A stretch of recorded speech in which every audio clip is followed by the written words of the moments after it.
उनने देख लिया कि आज इसने जो है ना कुछ बातें छुपाई हैं, तो वो समझ जाते हैं कि इसकी अभी विशुद्धि डामाडोल हो रही है, ये प्रायश्चित के योग्य नहीं है अभी। तो कहते हैं कि एक काम करना, अभी तो समय नहीं है, कल हम टाइम देंगे, फिर देखना तुम। अब तीसरे दिन फिर बुलाया। अब उसकी जितनी बातें हैं तब तक उनने खूब मंथन कर लिया, विचार कर लिया, चिंतन कर लिया कि हमें अब इससे कैसे कैसे प्रश्न कर करके और इसके भीतर की बातों को अब निकलवाना है।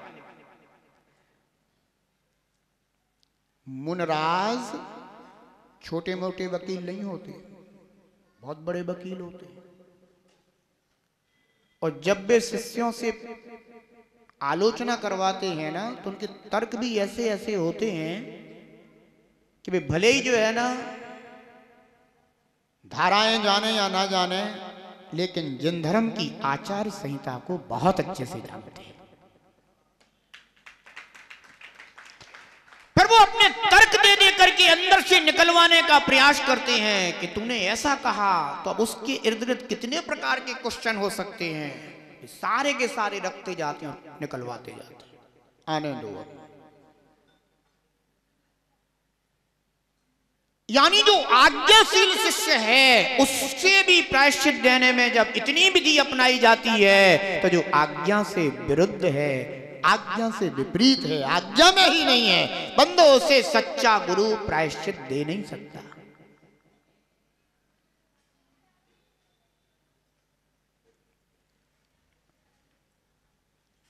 वर्तमान में सेनन तो हीन है ही, इसलिए प्रमाद तो होता ही होता है, दोष तो लगते ही लगते हैं। लेकिन यदि साधु समुदाय में होगा, समूह में होगा, तो बंधु उतने दोष लगने की संभावना नहीं रहती। अकेले में दोष ज्यादा लगते हैं कि समूह में लगते हैं? अकेले होंगे तो फिर तो मन मर्जी है, अगर समुदाय में होंगे तो उन्होंने कहा कि चलो भैया सामयिक का टाइम हो गया है, तो अब बैठना ही है, स्वाध्याय का टाइम बैठना ही है, भक्ति का टाइम हो गया बैठना ही है। अकेले होंगे तो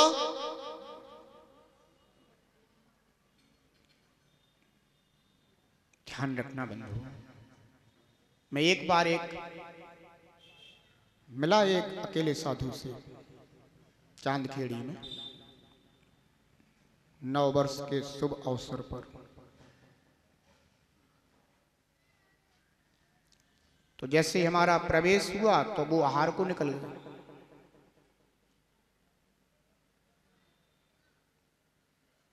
और सांझ होते होते मैं छत से ऊपर उतर रहा था, तो वो मेरा हाथ पकड़ के अपने कमरे में ले गए। हमने कहा अच्छा। फिर बैठे,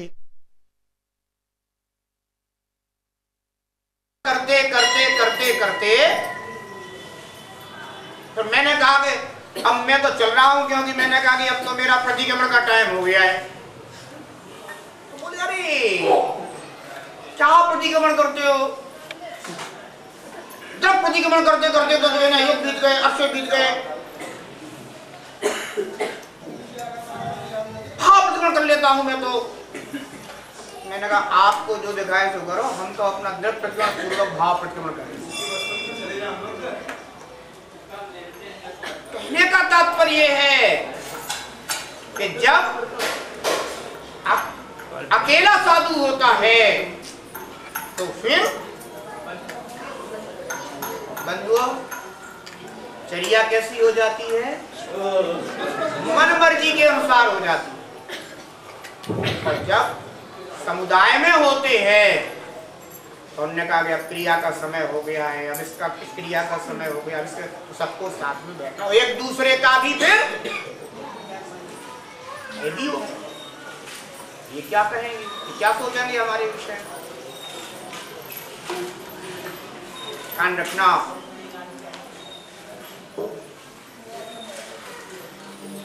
इसीलिए कहा गया है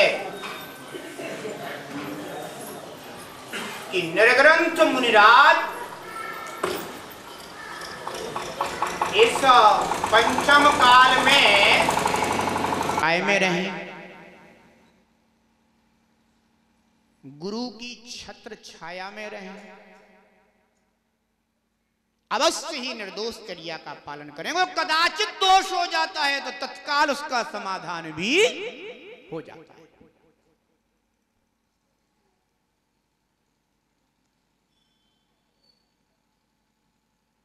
आज्ञा सम्यक तो अति आवश्यक है। फिर भी कहते हैं कि कदाचित ऐसे बाल मुनि के द्वारा, बाल मुनि कौन होते हैं? एक तो नवदीक्षित मुनिराज, वो बाल मुनि कहलाते हैं, और दूसरे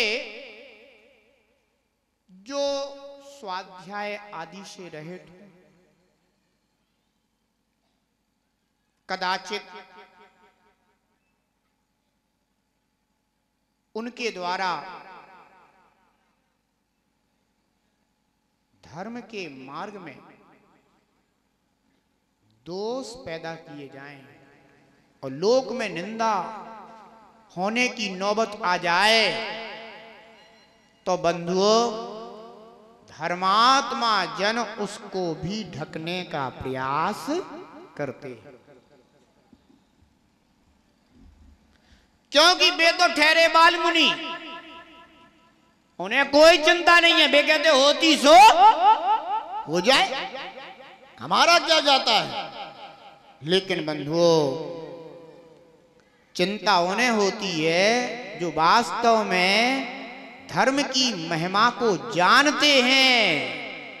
वो इस बात से भयभीत रहते हैं कि भैया अगर धर्म की निंदा हो गई तो लोक में सच्चे वीतरागी धर्मात्मा श्रमणों के ऊपर भी लोग आक्षेप करना शुरू कर देंगे।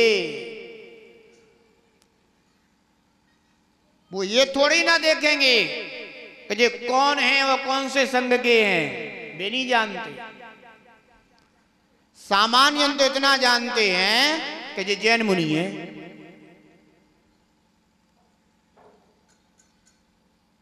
सम्यक दृष्टि का गुण है कि वह दूसरों के दोषों को आच्छादित कर दे, ढक दे और एकांत में बैठ करके फिर पूरी चर्चा कर ले।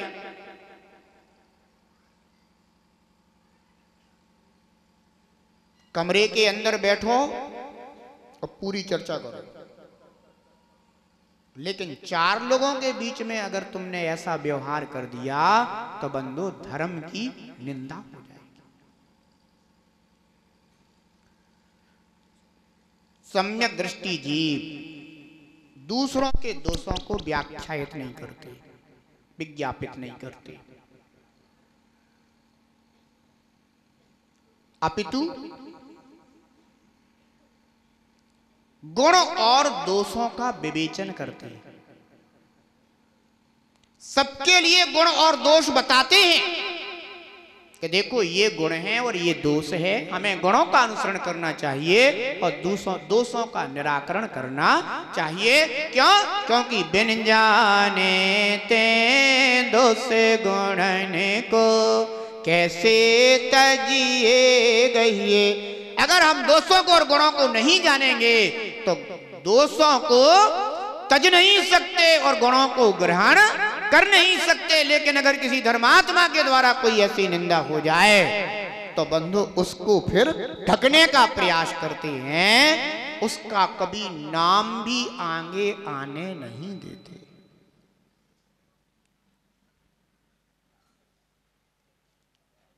स्वयं शुद्धस्य मार्गस्य। मोक्ष मार्ग कैसा है, संयम मार्ग कैसा है, रत्नत्रय मार्ग कैसा है? स्वयं शुद्ध है, इसे किसी ने शुद्ध नहीं बनाया, अपितु यह स्वयं शुद्ध है और इस मार्ग का जो आश्रय करते हैं वे भी शुद्धता को प्राप्त हो जाते हैं। अगर कोई ये कहे कि रत्नत्रय मार्ग मोक्ष मार्ग तो तीर्थंकरों ने बताया होगा, हाँ बताया है, बनाया होगा, नहीं बनाया नहीं, बना बनाया है। कैसा है? बना बनाया है। संसार में ऐसा कोई जीव नहीं जिस जीव की आत्मा में रत्नत्रय धर्म ना हो। प्रत्येक आत्मा में रत्नत्रय धर्म है, लेकिन उसे रत्नत्रय धर्म की खबर नहीं है, रत्नत्रय धर्म का बोध नहीं है, रत्नत्रय धर्म की श्रद्धा नहीं है, रत्नत्रय धर्म का विश्वास नहीं है।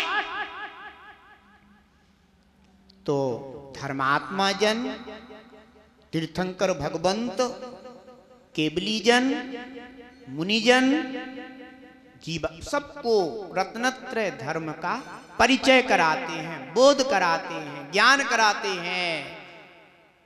वह रत्नत्रय धर्म, रत्नत्रय मार्ग हमारी आत्मा में विद्यमान है, जिसे नियत मोक्ष मार्ग कहते हैं, निश्चय मोक्ष मार्ग कहते हैं। वह हमारे अंदर विद्यमान है।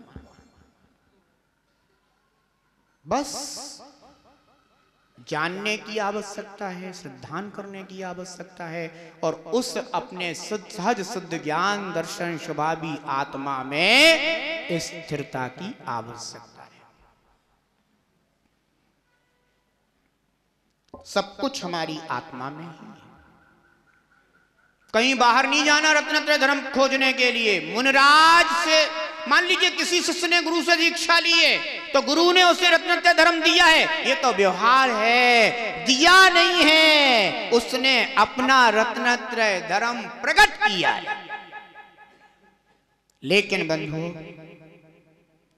उपकार की भाषा ऐसी ही होती है, और अगर ये उपकार की भाषा ना हो तो बंधु, इस संसार में कभी कोई भी जीव कल्याण के मार्ग को भी प्राप्त ना हो। तो ये कहा जाता है कि हमें गुरु ने रत्नत्रय दिया है, उनने हम पर महान उपकार किया है, हम उनके उपकारों को कभी भूल नहीं सकते।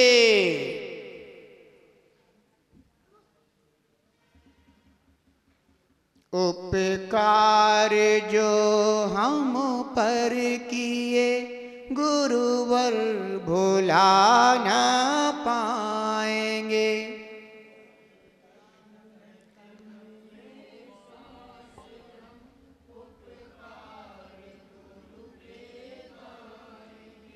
जब तक है तन में श्वास हम उपकार गुरु के गाएंगे, उपकार गुरु के गाएंगे।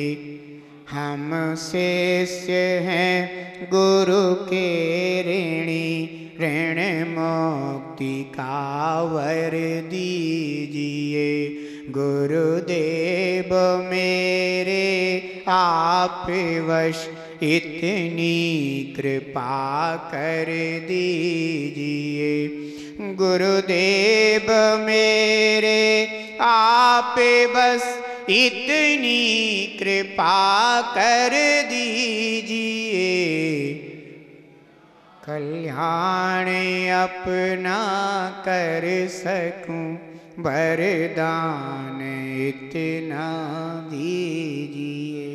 बंधुओं, शिष्य ये कहता है कि गुरुदेव आपकी कृपा से मुझे रत्नत्रय धर्म प्रकट हुआ है, प्राप्त हुआ है। अगर आप जैसे महान उपकारी गुरुदेव की शरण प्राप्त नहीं होती तो शायद मैं अज्ञान अंधकार में भटकता हुआ संसार रूप चारों गतियों में परिभ्रमण कर रहा होता। लेकिन आज आपने मुझे इन चारों गतियों से निकाल करके पंचम गति के मार्ग पर लगा दिया है, पंचम गति का मार्ग प्रदान कर दिया है। हे गुरुदेव, आप मेरे लिए महान उपकारी हैं।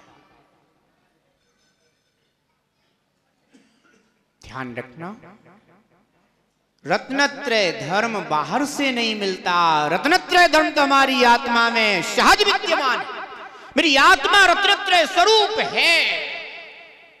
ऐसी रत्नत्रय स्वरूपा एक अखंड आत्मा का जैसे आश्रय होता है, बंधु वह निश्चय मोक्ष मार्गी जीव अपने कर्मों का क्षय करके अरहंत सिद्ध दशा को प्राप्त कर लेता है। इसलिए ध्यान रखना, रत्नत्रय धर्म की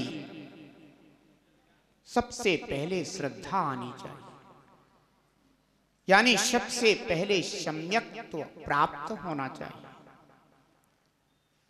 जब तक सम्यक्त्व नहीं है तब तक रत्नत्रय नहीं मिलता। और अगर हमें रत्नत्रय प्राप्त हो गया है तो बंधु, एक रत्नत्रयधारी दूसरे रत्नत्रयधारी को देख करके रोमांचित हो जाता है। वो कहता है, अहो धन्य, मैं तो धन्य हो गया। आप जैसे महान रत्नत्रयधारी को पाकर के मेरा तो जीवन धन्य उठा है भगवान। मैं आप जैसे महान धर्मात्मा के पास बैठ करके अपने रत्नत्रय को और विशुद्ध करने का प्रयास करूंगा। वह आनंदित होता है। जैसे परीक्षा का टाइम है और एक विद्यार्थी के लिए कोई दूसरा ऐसा विद्यार्थी मिल जाए जो वास्तव में अच्छा विद्यावान हो, गुणवान हो, तो वो क्या करेगा? वो उसको देख करके वो कहेगा, आओ आओ बैठो बैठो, मजा आ गया, तुम मिल गए आज, जो है ना कुछ और मैं भी चर्चा कर लूं, उस प्रश्न का उत्तर कैसा है, उस प्रश्न का उत्तर कैसा है, उस प्रश्न का उत्तर कैसा है। तो उसको क्या होगा? ऐसे होशियार समझदार योग्य विद्यार्थी को देख करके दूसरा विद्यार्थी कैसा हो जाता है? हर्षित चित्त हो जाता है, आनंदित हो जाता है। ऐसे ही एक रत्नत्रयधारी दूसरे रत्नत्रयधारी को देख करके आनंदित होते हैं, रोमांचित होते हैं। लेकिन बंधुओं, कभी रत्नत्रयधारी के द्वारा यदि कोई दोष हो जाए तो उसकी निंदा नहीं करते। क्यों? क्योंकि वो जानते हैं कि अभी मैं भी तो कषाय से युक्त हूं, मैं भी कौन सा कषाय से मुक्त हो गया, मैं भी हो सकता है कि तुम्हारे द्वारा समिति का दोष हुआ हो सकता है किसी के द्वारा भाषा समिति का दोष हुआ, तो हो सकता है कि उसके द्वारा ऐसा समिति का दोष हो सकता है, एक के द्वारा आदाय निश्चय प्रसूत का दोष हो रहा